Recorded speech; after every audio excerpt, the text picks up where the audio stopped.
One of the things I found fascinating, Father Mike, is you put together 5 lessons that we learned from Mother Teresa. And I would like to go over each Sure, one for sure. our audience because I think you hit the nail on the head, so to speak. It's beautifully done. The first lesson that you were talking about is the importance of childhood teachings. Now, Father Mike, from what I understand, Mother Teresa, when she was a young child, she had parents, or maybe it was mostly her mother, who would be certain to always take her to church, and they would invite the hungry over for a meal, and they would even be taking food or clothing or various belongings to individuals that could be destitute and etc. Now, looking at things in our day, you know, bringing a homeless person to sit at our table with our children and so on is kind of hard to imagine. But yet this happened then. And could you tell us a little bit more about her childhood and, in your opinion, how this affected Mother Teresa in later life, and also how we can apply it to our lives in today's world? One of the important things of remembering about Mother Teresa, and we've got to make some real changes in our locale with regard to time, was that she lived in a communist country, an atheistic communist country. You know, in Albania, it was very, very difficult to be a Christian and to stand up for where you were. And I wonder if that tension that she experienced wasn't really the fodder that allowed her to be able to do the great things that she did before. And that maybe you and I, who sometimes can live in a great deal of comfort with regard to being a follower of Jesus, it's not too hard to go to church. It's not too hard to maybe even do a Christian act. But what if you were doing it in a situation in which you would be continually persecuted and pushed back? She lived in that context as a young girl. And so even the acts of inviting people and doing the Christian thing of inviting people into the home as her mother had done, oh, that's a challenge that, and she says this later on, that maybe the real sufferings that we go through, the difficulties that we go through in being a Christian, can be the things that can allow us to even do greater things when we're later on. You know? So anyway, that childhood that she lived, that simplicity, was very, very much, especially with the suffering, what allowed her to be able to face the sufferings that she faced even later in her life in India with some of the people, religious people, who opposed her caring for the unforgotten people of the world.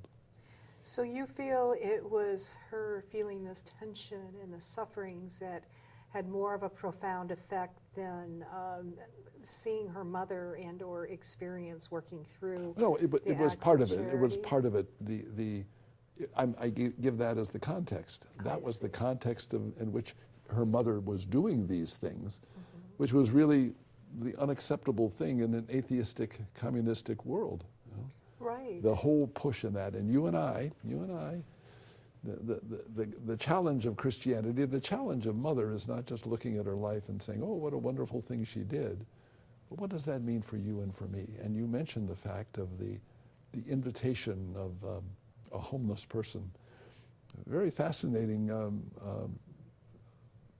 saint, John Paul II, had really made a point, along with St. Francis, of at times of Christmas celebrations or whatnot, to make sure that there's a chair set for someone who perhaps is not a member of the family and is not a member of the group of friends, but maybe someone from the street, and inviting them to be able to be acceptable.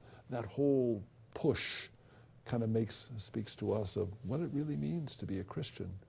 Not just going to church on Sunday, not just doing the easy things, but sometimes the tough things, which means going out of our comfort zone to include others. You know, when you think about it, you see some of these homeless people by the side of the road or sleeping outside, especially in Los Angeles and downtown.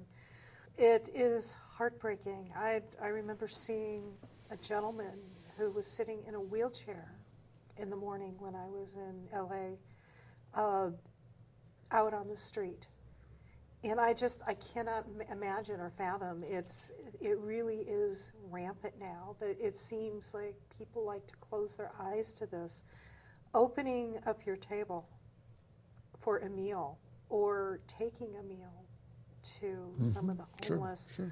or many other various different ways to help others, I think, is a profound way to follow through on what Mother Teresa had done and what the Pope had said, and so on. Well, it's interesting.